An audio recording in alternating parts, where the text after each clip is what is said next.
Hello? Is it on? Hello? Hey everybody, what's up? It's Keneke. I come in the name of the Lord. I hope you're having a beautiful day. I am. It has been a very gorgeous day. It's been a gorgeous week here in Houston. I know that up in New York, they have like, what, 13 inches of snow right now with no wind, so there's no drifts. And it was just piling up on. I have some friends up in New York who, it's just too cold, so they're going to make some mashed potatoes and meatloaf into a stew. So I suggested. And I have some friends up in Canada that were saying that it is colder than a witch's titty. But anyway, so I just wanted to explain the process of the system in which we find ourselves, right? As you know, my plight has been instigated towards the homeless, yeah? This using that little forking as something that we can substantiate what I'm trying to work on with the invisible realms. And when I say invisible realms, I mean the systems, yeah? The systems that in which society and the community and the world, the nation, has founded itself on, right? And how those systems, the details of it can be looked into and refined. Because the scaffoldings and the foundational aspects, the things that are invisible that uphold those systems, they're strong in principle. Yeah? It's the refining details that can be knocked down. The walls can be taken down so that the new can come up. And therefore, a breath of life will be instigated into the systems that we could still use. And it would actually benefit those who go into that system to be benefited from, right? And right now, what I'm doing is going into the homeless sector. As you know, and I wanted to just clarify this, okay? You don't think of it as, oh, why are you trying to do this when you really should be focusing on yourself? Yeah, getting yourself on your feet. I can get myself on my feet, okay? I'm very strong like that. In fact, I could do it like this. I'm doing this right now because I am here. You're not here, yeah? But who knows what the future will hold for you?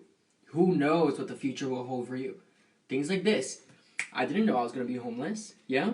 But all of a sudden, just got boom, bam, all done. I don't even know what to... This is the only shirt I have. Shouldn't I be out, you know, trying to get myself back on my feet in society? Yes, of course, and I know that too. I agree with you. But understand, I'm here right now, so I can share with you where the details can be changed. Yeah, so that you don't have to come down this road, and we can work together in breaking through cognitive dissonance. Yeah? That's what I'm saying. Because I've already, after my first video, there was a couple people... So, there was a couple people that threw some shade at me, thinking that I wasn't going to understand what they were saying, right? One person said, oh man, I wish that I could do that too, but I'm too busy working hard. And I said, good. I was like, you have your place, you're working hard. I'm over here doing it because only those with greater courage can be made selfless. Stay in your selfishness because you're fine there. Yeah? Because the bread for the children are not made for the dogs. Maybe I shouldn't have said that part, but he got offended and he called me a nigger. And then he said that he's the most down-to-earth person. And I was like, what? You just called me a nigger, but you said that you're the most down-to-earth person? Well, if this is down-to-earth and people are like you, then I thank the Lord that I am way up here. Boom. That's all. Easy. But he already had it twisted. But because of his testimony, of which he shared his opinion so blatantly, under shade, even though I'm in the shadow of the Almighty, so no shade can hurt me. I just walk in truth, that's all it is. I know that if the dumb and the foolish can hear, those who can be great thinkers, those who have the capacity for a sentience, they can hear too. And those are the people that aren't responding. But I know that the seeds have been planted. The yeast has been put into your dough. And no matter, you can have 60 pounds of dough in your life. You can have all these things happening. But if these words in the smallest increment can trigger something in you, it will work through your life. That's how it works. And that's not going to be instantly because it's already transforming you without you even knowing it. It is the opposite of cognitive dissonance, but it almost looks the same. That's why the light and the darkness look the same. Yeah, you need discernment in order to be able to figure out which one is which. And no one can know it, but that's why righteousness will go before you. Prepare the steps for your way, and the eyes of wisdom will be able to see the correct light of that path, yeah? And that's why you just have to trust in the Lord. Not everybody can do that. I can. That's why I'm here right now, and I'm sharing with you guys. So I wanted to share with you this.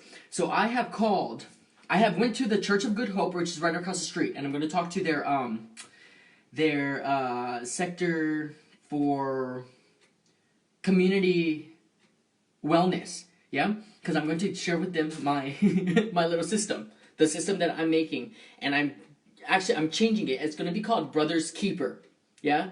Because we are our brother's keeper. That is where we are right now. Those who cannot be in this position right now to try to fix the systems, yeah? You are good where you are, yeah? You out there, you're making money, you're being successful in your life, and it's making you happy. There is nothing wrong with that. In fact, you're happy, I'm happy. But the reason you're over there and I'm over here is because someone needs to do this end of the deal. Because it helps everybody, including you. Yeah? It's the whole entire ecosystem of society. Yeah? You can't just discriminate. Yeah? And you can't just live in cognitive dissonance as well, in that comfortability, yeah? Or else you will have a cut-off empathy, and only full empathy will get you to the truth. And if you have a cut-off empathy, that means there is a little bit of contemptuousness in you. And if there's contemptuousness in you, you have cut yourself off and stunted your own self. And you and me are to be unlimited in our thinking. Our eyes and our ears will never be filled. Yeah, our minds are amazingly amazing. Yeah, we are miracles of life, from the least to the greatest. So I went to the Church of Good Hope, and I'm going to talk to two of their assistant pastors to implement my system called the Brother's Keeper that works with the homeless. Yeah, but on the plight of man. Yeah, so I'm trying to not go so extreme spiritually, because it's not wise to go extreme. Remember, we're not to be pure. We are made perfect. I went into the mind of men so that I could go through their systems, yeah, put myself through it, and see what can be changed. And I called the Alliance of Community Assistant Ministries, the Bay Area Turning Point, Coalition for the Homeless, the Covenant House, Gulf Coast Community Services, Bridge Over Troubled Waters, the Star of Hope, a Beacon, which I just walked to. It was an hour and 15 minutes away. I walked all the way over there. And I got to get there at 5:30 in the morning because they only bring in the first 10 people. And I was like, what? So whatever the case may be, I went down there, and since I was already down there, I started picking up trash downtown Houston and leaving my bags, yeah? And then came back over here. And now I'm doing this, right? But I called them the Beacon of Hope, or the Beacon Walk-In Montrose Center, and the Texas Department of Community Affairs, yeah? I called all these places, and what I have found out is that you need to be completely destitute in order to get any type of aid from the government. Right now, yeah, I have a lot of burden on me, but I'm holding myself together well. Don't let that fool you, okay? This is very heavy. This is very heavy. Because of this, I understand how suicide is such a huge epidemic right now, because life is a burden. But I chose to carry my cross and be obedient to something else, something that is invisible, that I know of. My faith has been finished. Yeah, is now a fact to me. I don't expect, and I don't need people to believe that. That's how my faith works. I don't need you to believe it. You just have to judge by the fruits of the outcome and look at your own self and see where your conscience lies. If there's guilt in it, then obviously there is room for growth for you, yeah, to choose what is right. Because innately, I don't trust anybody, but I have faith in people, and I have faith that all men are innately good, yeah, because we all are equal, not in power, but in the tragedy. We are all equal because we all share in tragedy now. And that's something that we should be in great thanksgiving for. Yeah? It's a great thanksgiving that we all fall short of the glory of God. That's a beautiful thing right there. What I found is that you have to be completely destitute. Yeah? You have to have some type of mental disorder, not just homeless and not just without anything. you have to also be broken in your psyche to get yourself farther along in the system, yeah? Which is like you need to literally drown in order to get help like this. You cannot be treading water, holding your head up. So either I need to drown, yeah, just let go of everything and go there and be like, I have nothing at all, completely stripped. Or tread water and figure out ways that I can do this. And the easiest way I can think right now, and I'll always be in truth, is on the realm of suicide. Because it'll be very easy for me to be like, I'm suicidal. Easy. I'm not going to kill myself. I know that. But doesn't mean I'm not suicidal. Do you see what I'm saying? I'm still in the truth. I can't lie about it. That's why I got frustrated about this, and I was telling some friends, and I was like, oh, well, I can go get myself some mental health counseling so that someone with a degree, yeah, can write on a piece of paper that I'm narcissistic, because it seems that every time I put my plight out there, there are people who tell me I'm narcissistic. Like they want me to be narcissistic. So I should be narcissistic if you want me to. Some people say I'm a sociopath. Then I'll be a sociopath because it seems that that's what you want me to be. I'm a psychopath because it seems that's what you want me to be. You don't hear about someone asking for help in the simplest terms. You hear the words, but you see a sociopath, a psychopath, a narcissist. So I was telling my friends that because I was just getting frustrated, yeah. But in the end, if I try to do any of those things, I'm not in the truth because I'm not none of those things. But suicide, yeah? So I could see like that would be able to get anybody in a situation like this a little bit more leverage to go through the system faster, yeah? All of these places will only help you if you're completely destitute, yeah? Some of them will only help you if you are homeless, which means that you are staying in a shelter or on the streets, yeah? And if you're ever homeless here in Houston, go to the Star of Hope for one night. It's a shelter, yeah? And from that one night, that's where you have to get a letter. And from that letter, then you can go to the Beacon, yeah, at 5:30 in the morning to make sure that you're the first top 10 people that they'll let in. And that's one of the things that you need in order to prove that you are in a shelter. Yeah? So that's one of the, now looking at the bigger picture, yeah? Look at the details of that. The system, the invisible realms of the foundation and the scaffolding, yeah? Those things are strong in principle and ethics and virtue to the ethos of society, yeah? To the very Zoe or life of society. But those things are invisible. The things that we can see, the things that we can do, the things that man is able to work with and see the outcomes from what we work with, those are the details. And these are the details that I'm talking about. Like the destitute mind. Either you have to fake it to make it, which is another very subliminal lie. Yeah? Everyone knows about fake it till you make it. But if you start in fake, you will end in fake. You have to think like that, yeah? That's why I say, instead of saying fake it till you make it, say, this is a practice in my willpower. Yeah, willingness, a willing spirit to do it. And then that will help you conquer and overcome the world, yeah? Without going on some false pretense of, I'm faking it. So when you finally get there, you're still fake. When you get there, you're still willing. Do you see? You have willed it. There's a difference. That small little thing, you might not even think that's a big deal.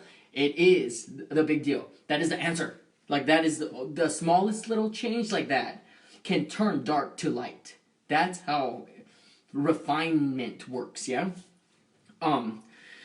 So that's what I did, and I called all these places, yeah? And I'm also setting it up with all of my bags.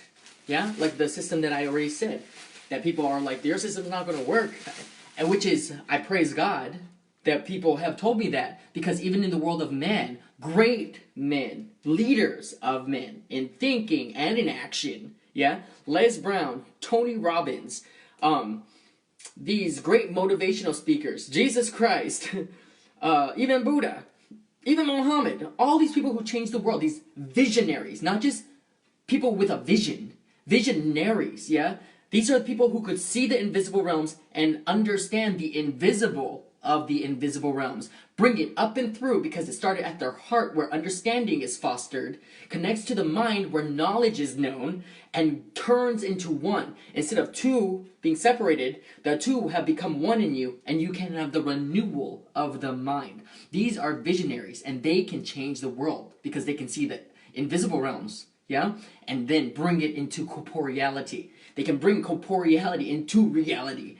It's like that. And it's in truth, justified at the heart. That's why it comes up and through. And you can only change the world because you change. Do you see? Those who are different change the world. Those who are the same keep it that way. What is the same is called a system, a systematic program. Yeah? What is a segment for that system to come together is called a project. Yeah? And a lot of these programs that have been implemented within our societies of how we live every day. Yeah? A lot of these programs are not to be programs. They are premature projects that is farced as a program. That's why you can get in there and then you will be stuck. You will be snared in a net. Yeah? And you will have been waiting for your own blood the whole time. That's why you can get very cognitively dissified and cut off from the truth in comfortability. That's what a premature project that is farced as a program, that's what it will do. It will make you comfortable. And it's not wise to be always comfortable, but it's not wise to always be in anxiety. We are a duality. There's two, yeah? But in this day and age, 2020, which means perfect vision, is right around the corner. And this month we'll have a Friday the 13th. I don't know why I keep saying that, but there's something there, okay? What you have to understand is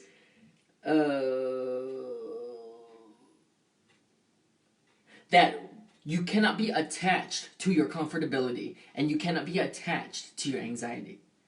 It's not wise to grab all on one thing, yeah? It's wise to grab on one and hold on to it while you grab onto another. And that's how you go in step. Yeah? And right now, I am taking the steps because I'm here right now. Yeah? You guys don't have to be here, which is awesome. You can be there. And I'm happy for you. Yeah? But right now, it is coming from the bottom up. And so that's what I wanted to share is that if you find yourself in a situation like this, or if you have friends that are in a situation like this, don't be cognitive dissified, yeah? And just think, I'm helping them. Why can't they get themselves together? One, it takes a lot of time. Two, the degrees of destitution is something that you need to now consider into your own basic principles of refinement. Of what you understand as a common sense is now to become bigger, better, and bolder, yeah? So that you can empathize deeper and get uncapped, yeah? Because you are never to stop growing and fulfill in yourself the power that is you and I. We're miracles of life. But how can you be a miracle of life if you have stagnated your own self? You cannot reach your full potential, and you will not reach your full capacity. It is our birthright. That's how we are all children of God. Yeah? Think about that. So there is a thing I wanted to share as well that I learned. There's charity. Yeah? Charity is giving. But when we're talking about the concepts of, in this day and age, in the maturities of the refinements, yeah? You can become bigger, badder, better, bolder in kindness. Bigger, badder, better, bolder in love. Bigger, badder, better, bolder in greatness, yeah? Not just the common sense capacity that we know and we have just been on cruise control. It's those things that we can become bigger, badder, better, and bolder. And in this, there is a bigger, badder, better, bolder way for charity. And it's called genshai. So charity is giving, yeah? Excuse me. The term for charity is like how in my last video I said, you have all these rich people who give to the homeless, but they say, we're going to give to help, but put them way over there where we cannot see, yeah? We cannot see how our help is helping them because we don't want to see their destitution in where we live. Yeah, they've already cut themselves off from their empathy. Yeah, they think that they are just giving charity, but they cannot go bigger, better, bitter, bolder in their empathies. Yeah, so that's why they can live in comfortability and no one can say anything, and they can say, "But I do give. What else do you want me to do?" Yeah, the deeper, bigger meaning for charity is called genshai. You can look it up. Genshai. Genshai, and what that is going deeper in your charity, going deeper in your empathies. Instead of just giving somebody money, is actually taking just the smallest step, taking their hand, putting it in there, looking them in the eye, saying to them, "I see the light in you." Saying to them, even though they're destitute, they might not even be all there, because homelessness will break your psyche. It will break your mind. You will have PTSD like none other, and suicide epidemics will just keep going up. Yeah, but it's grabbing them out of love, working through faith, and seeing human to human. Yeah, and that's how, instead of just giving, you just gave with a grateful heart. And when you give, what was that? Did you see that? There was like a... Did you see that? I'm telling you, I've been seeing stuff like floating around, like angels and wisps and... Anyway, when you give with a grateful heart, yeah? Giving from a bigger, better fullness of heart, it's the ability to give without expecting anything in return and without using that as ammunition for the future. It is giving and being unattached to that giving. That is how you become bigger, better, and bolder in charity. Yeah?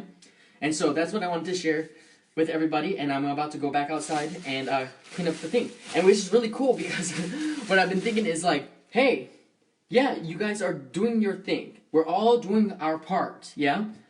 But I have done more for a community than most people have done their entire year. The entire year, they've just been working to survive and hopefully maintaining a level of happiness that they can find in their social life, yeah? In this, literally, I am doing this. I've been cleaning up streets, and it looks so cool after. Like I need to take my phone out and take a pictures of before and after so you can see like the dramatic change, yeah? And I've already, from the get-go, since I start 7, 8, 9, 10, 11, 12, about 15 bags of trash, full things of trash that I picked up from streets and neighborhoods and even along the entryway to highways. And it just looks better, and I have been giving back in the way that I know how, because I'm able to. You guys don't have to do this because I know you have lives. This is my life right now, and not expecting anything in return. I just did this because, yeah, money is the answer for everything, and so if anyone sees it, they can just cash at me from $pickuptrash. And right now, what I'm seeing is, if there is going to be enough that will sustain one person, which is me. I'm the one putting myself through this experiment, yeah? And take it, like, I don't do any promotions yet. Like, it's all working in step, all in evening, yeah? And if this can work and change one person's life, then that's what I want to do, is then go to the churches, like how I have it already planned out, yeah? And go to these community centers of all these places that I call that are already destitute, but homeless people are everywhere. Yeah? People who are capable. They don't want to be homeless, and they do want to work. A man cannot live without a purpose. Yeah? This gives them a purpose. And if they can do this and get enough awareness, and people can see, who don't have time to go out into the highways and pick up trash for the world in which we live, yeah? Then these people are doing it, and these people need your help. That's why I'm going to change it from, the name of this is going to be called My Brother's Keeper. Yeah? It's an ambient type of system energy using the principles of yesteryear that we have been founded on, with the morals, ethics, the zeitgeist, and the Zoe of society, taking down the pictures, the, what's it called? The details of how we can be capable of interacting with those systems, yeah? So that it's just the foundational principle and the scaffolding and putting up new systems that will be ambient energies that puts the power back into our hands. From the least, who's going to be like the homeless people, to the greatest, who's going to be the people who can give the Genshai type of charity. And it will work like that. That is what you call a matured project. Each little part maturing to the optimized level, coming together, all the parts disappear, become a whole. Yeah? This is a completely new system, founded on the principles of wisdom and of the ethics and morals of yesteryear that have worked, that will continue working throughout the time. It's the details, yeah? And I'm right now fixing those details. So I hope that you guys can hear that. And it's going to work. I have so much faith. I can see it. That's what a visionary is. A visionary is somebody who can see the invisible realms and understand the invisible of the invisible realms and bring it out into reality. They're not just talking a tongue. Yeah, they're not just talking about the language of spirits where everybody won't understand them.